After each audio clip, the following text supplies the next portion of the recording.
बंधु माने आजिर एही कार्यक्रम को आपण मानक स्वागत। आजिर एही कार्यक्रमटी सिंह राशि व्यक्ति विशेष मानक पई बहुत गुरुत्वपूर्ण अटे, कारण एही एप्रिल मासरे आपणक जीवन रे किछि बड़ परिवर्तन हेबाको जाउछि। कारण एही एप्रिल मासरे आपणक कुंडलीर अष्टम भावरे पंचग्रही जोग हेउछि। आपणक राशि अधिपति हेउछन्ति सूर्य। तो सूर्य आपणकर अष्टम भावरे अछन्ति एवं सूर्यंक सहित शनि एवं राहु मध्य विराजमान अछन्ति। तेबे सूर्य एवं राहु एकत्र हेउथिबा कारणरो आपणकर अष्टम भावरे ग्रहण दोष लागुछि एवं शनि एवं राहु एकत्र हेबा कारणरो आपणकर अष्टम भावरे श्रापित दोषर निर्माण हेउछि। एहा सहित 29 मार्च ठारो आपणक राशि रे शनि अढेर मध्य आरंभ होई सारिछि। तेबे ए सबुर प्रभाव रे आपणक जीवन रे एही एप्रिल मासरे केउ सबु परिवर्तन हेबो। एही एप्रिल मासरे आपणकर स्वास्थ्य, शिक्षा, प्रेम जीवन, वैवाहिक जीवन, भाग्य, क्यारियर एवं व्यापार वाणिज्यर स्थिति किपरि रहिबो से विषय रे आजिर एही वीडियो रे आमे माने आलोचना करिबा। नवग्रह माने आपणकु केउ प्रकारर फल प्रदान करिवे, नवग्रहंकर स्थिति किपरि रहिबो एवं अशुभत्व प्रदान करुथिबा ग्रह मानक पई आपण कोन प्रतिकार करिबा उचित से विषय मध्य आजिर एही वीडियो रे आमे माने विस्तार भाबरे जानिबा। तेबे सेथि पई जदि आपणकर सिंह राशि होई थाए तो वीडियोटी को स्किप न करी आपण शेष पर्यंत निश्चय देखंतु एवं वीडियोटी को लाइक करी चैनल टी को सब्सक्राइब करि दियंतु। कमेंट बॉक्स रे भक्ति एवं श्रद्धार सहित जय श्री जगन्नाथ निश्चय लिखंतु। तो बंधु माने आसंतु आरंभ करिबा आजिर एही कार्यक्रम को, जहा कि जन्म राशि एवं चंद्र राशि उपरे आधारित अटे। तो राशि चक्रर 12 गोटी राशि मध्यरु पंचम राशि हेउची सिंह राशि एवं सिंह राशिर राश्याधिपति हेउछन्ति सूर्य। तो बंधु माने एप्रिल मास आरंभ रे आपणक कुंडलीर द्वितीय भावरे विराजमान अछन्ति केतु। आपणक कुंडलीर अष्टम भावरे विराजमान अछन्ति शनि, सूर्य, बुध, शुक्र एवं राहु। दशम भावरे विराजमान अछन्ति देवगुरु बृहस्पति एवं आपणकर एकादश भावरे विराजमान अछन्ति मंगल। तो बंधु माने सर्वप्रथमे आसंतु जानि नेबा आपणकर स्वास्थ्य किपरि रहिबो एही एप्रिल 2025 रे। तेबे कुंडलीर प्रथम भावटी होई थाए आपणकर स्वास्थ्यर भाव, इम्यूनिटी सिस्टम रो भाव एवं आपणकर प्रथम भावर अधिपति हेउचंती सूर्य, जे कि आपणकर अष्टम भावरे विराजमान अछंती। 14 एप्रिल को सूर्य निजर राशि परिवर्तन करी आपणकर नवम भाव को चलन करिवे। तेबे अष्टम भावटी को कुंडली रे शुभ बोली माना जाय न थाए। सेथि पई 14 एप्रिल पूर्वरु आपणको आपणक स्वास्थ्यर विशेष जत्न नेबार अछि। आपणक स्वास्थ्य प्रति आपणको ध्यान रखिबार अछि। विशेष करी जेतेबेले आपण केवाडे यात्रा करूछंती सेतेबेले विशेष रूप रे आपणको आपणक स्वास्थ्यर ध्यान रखिबार अछि। तेबे बंधु माने केवल 14 एप्रिल पर्यंत ही आपणको आपणक स्वास्थ्यर ध्यान रखिबार अछि। 14 एप्रिल परे आपणक स्वास्थ्य रे सुधार आसीबो। आपण निजको स्वास्थ्यवान अनुभव करिवे। सेतेबेले सेमिति किछि स्वास्थ्य जनित समस्या आपणकर रहिबो नाही। तेबे वर्तमान अष्टम भावरे सूर्य, राहु एवं शनिक सहित विराजमान अछंती। तेणु आपणकर श्रापित दोष मध्य निर्माण हेउछि, ग्रहण दोष मध्य निर्माण हेउछि। सेथि पई आपण तरबरिया भावरे कोनोसी भी डिसिजन नियंतु नाही किंबा तरबर होई कोनोसी कार्य रे हाथ दियंतु नाही। एहा व्यतीत आपण निजर क्रोध उपरे मध्य नियंत्रण रक्षा करंतु। तेबे 14 एप्रिल पर्यंत आपणकु ए सब कथार विशेष ध्यान रखिबार अछि। एबे आसंतु जानिबा आपणकर शिक्षा क्षेत्र किपरि रहिबो एप्रिल 2025 रे। विद्यार्थी मानक पई किपरि रहिबो एप्रिल मासटी। तो कुंडलीर पंचम भावटी होई थाए आपणकर शिक्षार भाव एवं आपणकर पंचम भावर अधिपति हेउछन्ति देवगुरु बृहस्पति, जे कि आपणकर दशम भावरे विराजमान अछन्ति। तो शनिकर दशम दृष्टि आपणकर पंचम भाव उपरे रहुछि। तो पाठ पढ़ा को लेकि अनेक गुडे आइडिया आपणक मन को आसीबो, अनेक किछि चिंताधारा आपणक मन को आसीबो। मात्र ताको आपण किपरि कार्य रे रूपांतरित करिवे से नै आपण टिके अलसुआ होई जिवे किंबा आपणकर माइंड डाइवर्ट हेबो। तेणु आपण जहाँ भी किछि आपणक पाठ पढ़ारे करबाकू चाहुचंती ताकू आपण करबाकू चेष्टा करंतु, कार्य परिणत करबाकू आपण चेष्टा करंतु, निज भितरु आलस्य को आपण परित्याग करि दियंतु। तेबे बंधु माने 15 मई को गुरु जितेबेले राशि परिवर्तन करी आपणकर एकादश भावरे गोचर करिवे तो गुरुंकर दृष्टि पंचम भाव उपरे रहिबो, जहा फलरे सेतेबेले आपणकर पाठ पढ़ा बहुत भल रहिबो एवं तापरे आपणकर जहा सब एग्जाम रहिछि सेथिरे मध्य आपणको बहुत शुभ फल प्राप्ति हेबो। तेबे एप्रिल मासटी आपणकर पाठ पढ़ा पढ़ी को नेकी 60% भल रहिबो, मात्र प्रत्येक जिनिसरे आपणको टिके विलंबर सामना करबाको पड़िबो, सब किछि आपणकर टिके डिले होई पारे कारण पाठ पढ़ारे आपणकर सेतेटा मन लागिबो नाही। एबे आसंतु जानिबा आपणकर प्रेम जीवन किपरि रहिबो एही एप्रिल 2025 रे। तो कुंडलीर पंचम भावटी आपणकर शिक्षार भाव हेबा सहित पंचम भावटी मध्य होइथाय आपणक प्रेम जीवनर भाव एवं संतानर भाव। तो आपणक पंचम भावर अधिपति हेउछन्ति देवगुरु बृहस्पति, जे कि आपणकर दशम भावरे विराजमान अछन्ति।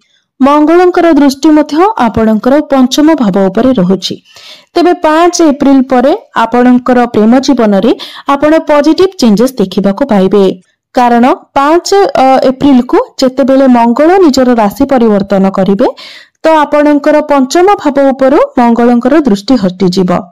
एबे जेहेतु मंगल एवं शनि उभयंकर दृष्टि आपणकर पंचम भाव उपरे रहुछि तो आपण जहांक सहित रिलेशनशिप रे अछंती तांको मध्य रे आपण टिके क्रोध देखिबाको पाइबे, एग्रेशन देखिबाको पाइबे, छोट छोट कथा रे ही से रिएक्ट करिवे। तेबे ए सबु केवल 5 एप्रिल पर्यंत रहिबो, तापरे ए सबुरे आपण बेटरमेंट देखिबाको पाइबे। आपणको प्रेम जीवन रे जहाँ भी किछि समस्या थिला से सबु धीरे धीरे समाधान होई जिवो। पूर्वरु जदि आपणको मध्यरे कथावार्ता बंद होई जायतिला तो पुणी थरे आपणको मध्यरे पैचअप हेबो, पुनर्बार आपणको मध्यरे कथावार्ता हेबो। मात्र शनिकर दृष्टि जेतु पंचम भाव उपरे रहिबो तो आपणको पार्टनर को मध्यरे टिके स्टबर्न नेचर देखा दे पारे, जिद्दी स्वभाव देखा दे पारे। तेबे ए सबुरे आपणको ही एडजस्ट करबाको पड़िबो। एबे आसंतु जानिबा आपणकर वैवाहिक जीवन किपरि रहिबो एप्रिल 2025 रे। तेबे कुंडलीर सप्तम भावटी होइथाय आपणक वैवाहिक जीवनर भाव, आपणक जीवन साथीर भाव एवं आपणक सप्तम भावर अधिपति हेउछन्ति स्वयं शनिदेव, जे कि आपणकर अष्टम भावरे विराजमान अछन्ति।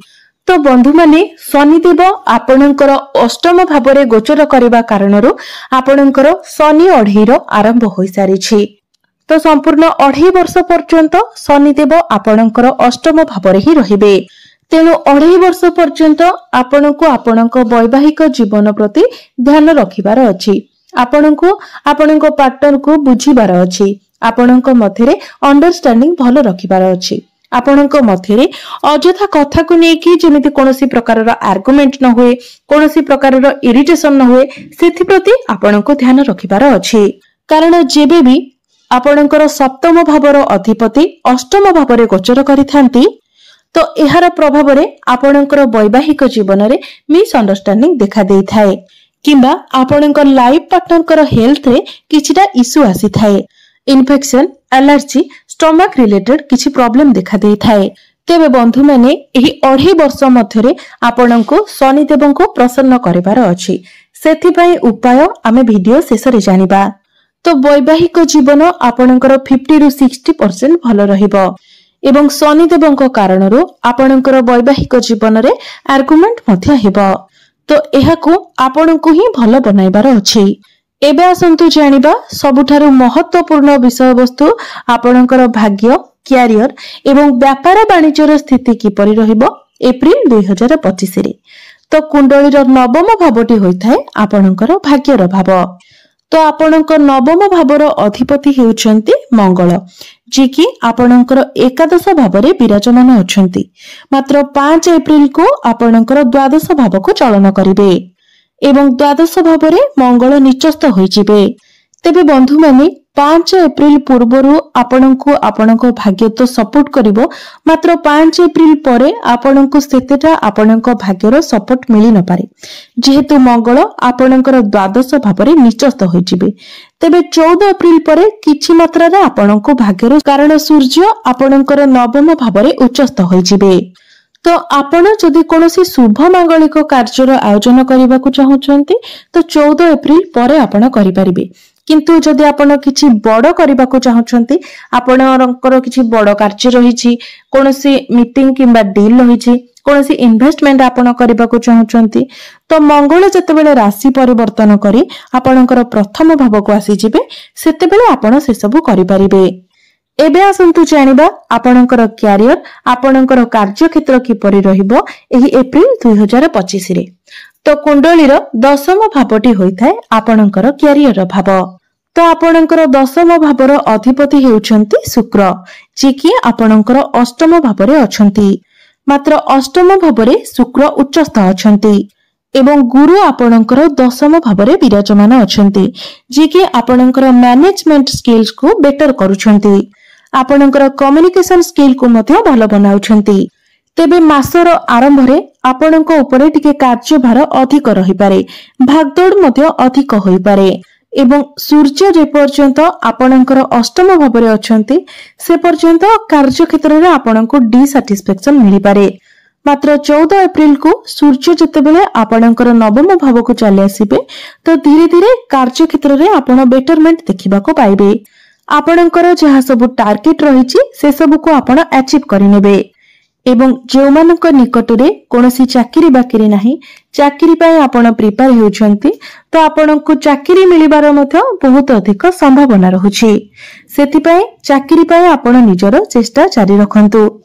तेबे शुक्र जेहेतु आपणकर उच्चस्थ अछंती, तो काम तो आपणकर कंप्लीट हो जिवो, मात्र काम सहित आपणको टिके टेंशन मध्य मिलिबो। जेहेतु सूर्य, शुक्र, राहु, शनि एवं बुध आपणकर अष्टम भावरे विराजमान अछंती। तेबे 14 एप्रिल परे आपण देखिबे जे धीरे धीरे आपणकर कार्यक्षेत्र रे आपणकर कार्य बेटर हेबाकू लागिबो। कार्य रे आपणको रिलैक्सेशन मध्य मिलिबो एवं जो टेंशन आपण रहुचंती से सब टेंशन मध्य धीरे धीरे कम हेबाकू लागिबो। एवं जेहेतु आपणकर शनि अढेर आरंभ होई सारिछि, तेणु आपण निजर क्रोध उपरे नियंत्रण रक्षा करंतु, बाणी उपरे नियंत्रण रक्षा करंतु एवं आपण जेते प्रकार ओभर थिंकिंग ठारो दूरे रहंतु। कारण शनि 7.5 हेउ किंबा शनि 2.5 हेउ, एही समय अवधि मध्यरे आम मन को अनेक गुडे नेगेटिव थॉट्स आसी थाए, तो ए सबुरु आपण दूरे रहंतु, सब बेले पॉजिटिव रहिबा को चेष्टा करंतु। एवं आमे जदि बिजनेस रो कथा कहिबा को जिबा, तो एप्रिल मासटी आपणकर बिजनेस पई 70 रु 75 भलो रहिबो। फाइनेंशियली आपणकर बिजनेस भलो रहिबो, मात्र बिजनेस रे खर्च मध्य आपणकर बढ़ी जिवो। तो एबे आसंतु जानि नेबा किछि प्रतिकार विषय रे, जो प्रतिकार गुडिक करिबा द्वारा आपणको अधिक शुभत्व प्राप्ति हेबो एवं जहा सब अशुभत्व रहुछि से सब आपणकर खंडन होई जिवो। तेबे आपणको शनिकर प्रतिकार निश्चित भाबरे करिबार अछि, काहेकि ना आपणक राशि रे शनि 2.5 चालुछि।